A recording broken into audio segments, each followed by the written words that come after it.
Selamat pagi, salam damai sejahtera dari Tuhan kita Yesus Kristus menyertai kita.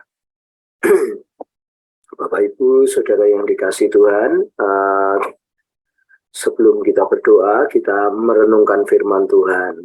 Kali ini saya memberi judul Sang Pemelihara Iman. Ya, Bapak Ibu Saudara, ini judulnya Pemelihara Iman. Ya. Titus 1 ayat 1, Bapak Ibu Saudara. Demikian firman Tuhan dari Paulus, hamba Allah dan Rasul Yesus Kristus untuk memelihara iman orang-orang pilihan Allah dan pengetahuan akan kebenaran seperti yang nampak dalam ibadah kita. Bapak Ibu Saudara yang dikasihi Tuhan, di situasi sekarang ini seperti yang telah kita dengar beberapa kali mengenai situasi yang terjadi di muka bumi ini, ya Bapak Ibu Saudara, adanya krisis finansial, adanya krisis pangan, kemudian beberapa bencana di negeri kita, itu tentu akan membawa dampak. Kalau beritanya negatif, maka outputnya juga bisa jadi negatif. Bisa ketakutan, bisa kekhawatiran, itu output yang diterima kalau beritanya negatif. Tetapi kalau beritanya positif, Bapak Ibu Saudara, itu akan menghasilkan satu kepercayaan dan keberanian. Kepercayaan, keberanian di dalam tindakan, kemudian sukacita, itu kalau beritanya positif, Bapak Ibu Saudara. Nah, kalau beritanya misalkan negatif-negatif akan menimbulkan kekhawatiran, kesedihan, ya, dan banyak sekali itu akan mempengaruhi iman seseorang. Itu akan mempengaruhi iman seseorang. Nah, Bapak Ibu Saudara, di pagi hari ini ada panggilan untuk memelihara iman. Imannya siapa? Imannya orang-orang yang telah ditebus oleh Tuhan Yesus. Iman orang-orang yang mereka belum dewasa. Iman yang belum tumbuh. Iman yang masih lemah, Bapak Ibu Saudara. Dia sudah Kristen, dia sudah menerima Tuhan Yesus, menerima firman, tetapi karena himpitan berita-berita, karena juga imannya belum kuat, maka Bapak Ibu Saudara perlu dikuatkan, perlu iman itu dipelihara. Nah, Paulus menjadi pemelihara iman, Bapak Ibu Saudara.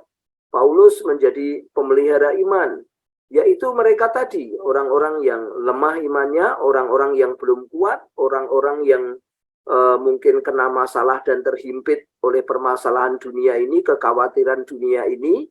Maka Bapak Ibu Saudara, Paulus di sana menyediakan hidupnya menjadi pemelihara iman, Bapak Ibu Saudara. Nah, bagaimana caranya untuk kita bisa memelihara iman dari seseorang, Bapak Ibu Saudari, orang-orang yang telah ditebus oleh Tuhan Yesus? Kita harus memeliharanya, Bapak Ibu Saudaraku, ya. Ada 3 hal yang perlu dari ayat di atas, Saudaraku. Yang pertama, menjadi hamba Allah, bukan menjadi hamba uang. Hamba adalah orang yang melayani, bukan yang memerintah. Hamba adalah orang yang menyediakan kesejahteraan. Hamba adalah orang yang mengatakan apa yang harus kami perbuat atau kami bantu. Nah, Paulus berkata dari ayat tadi, dari Paulus, hamba Allah dan Rasul Yesus Kristus. Jadi, untuk kita bisa memelihara iman dari saudara-saudara kita, dari orang-orang yang telah ditebus Tuhan Yesus, dari orang-orang yang terhimpit oleh permasalahan dunia ini, seperti di perumpamaan penabur itu, Bapak Ibu Saudara, kita yang pertama harus menjadikan diri kita hamba Allah.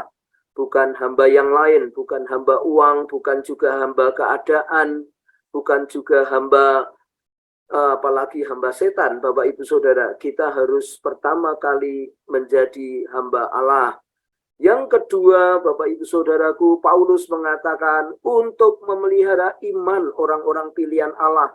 Jadi dia menjadi hamba Allah, dia menjadi hamba Kristus, itu jelas panggilannya Bapak Ibu Saudara, yaitu untuk memelihara iman. Jadi tujuan atau visinya itu jelas, memelihara iman. Yang pertama, menjadi hamba Allah, benar-benar hanya Allah saja kita mencari perkenanannya, benar-benar menyukakan hati Allah saja, saudara-saudara.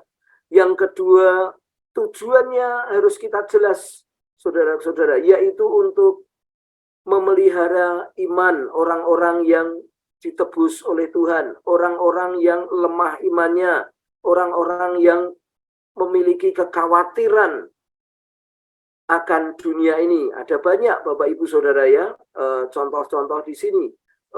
Suatu kali saya bertemu dengan seorang mahasiswa, dia khawatir kalau dia ikut Tuhan nanti tidak dikirimi lagi sama orang tuanya.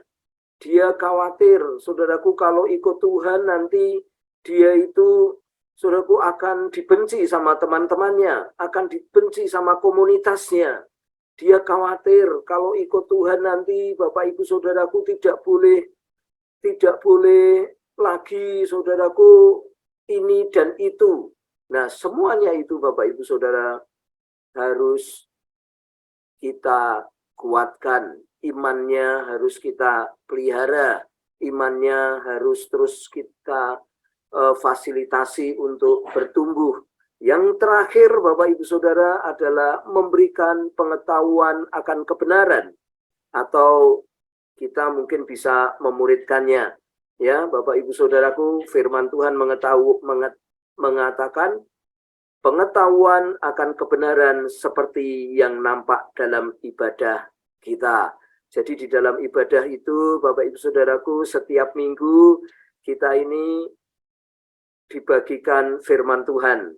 Nah, seringkali kita ini tidak membagikan itu kepada yang lain, tidak menceritakan firman Tuhan yang kita terima minggu kepada orang-orang yang imannya tadi lemah, imannya belum bertumbuh, imannya ini sedang Senin Kemis, ya Bapak Ibu Saudara. Tetapi Paulus hari ini mengajarkan 3 hal kepada kita. Yang pertama, menjadi hamba Allah untuk memelihara iman dari saudara-saudara kita. Yang kedua, memiliki tujuan. Memang tujuannya itu untuk memelihara iman, bukan untuk yang lain. Ya Bapak Ibu Saudara. Yang ketiga, memberikan pengetahuan akan kebenaran, boleh juga dimuridkan. Oleh karena itu Bapak Ibu Saudara, mari kita set hidup kita, mari kita arahkan hidup kita untuk kita menjadi hamba Allah, supaya kita ini berkenan kepada Allah, supaya hidup kita ini hanya mentaati firman Tuhan, berkenan kepada Allah, sehingga kita memiliki kesaksian yang baik. Yang kedua, memiliki tujuan memelihara iman. Memang kita mau memelihara iman dari saudara-saudara kita. Kita harus tumbuhkan perasaan bahwa kita mau untuk memelihara iman daripada saudara-saudara kita yang sedang khawatir akan dunia ini, krisis, bencana, atau mungkin hal-hal yang lain, sedang adanya gelombang PHK, Bapak Ibu Saudara, atau berita-berita krisis yang lain yang menciutkan iman mereka. Kita harus memiliki tujuan untuk memelihara iman itu. Bapak Ibu Saudara, yang terakhir, memberikan pengetahuan akan kebenaran, boleh juga dimuridkan. Mari kita Bapak Ibu Saudaraku set hidup kita di dalam 3 hal ini tadi. Kita bisa melihat kanan kiri kita bisa melihat saudara seiman kita bisa melihat saudara-saudara kita yang lain, Bapak Ibu Saudaraku, supaya setiap kita bisa memelihara iman saudara-saudara kita. Mari kita berdoa.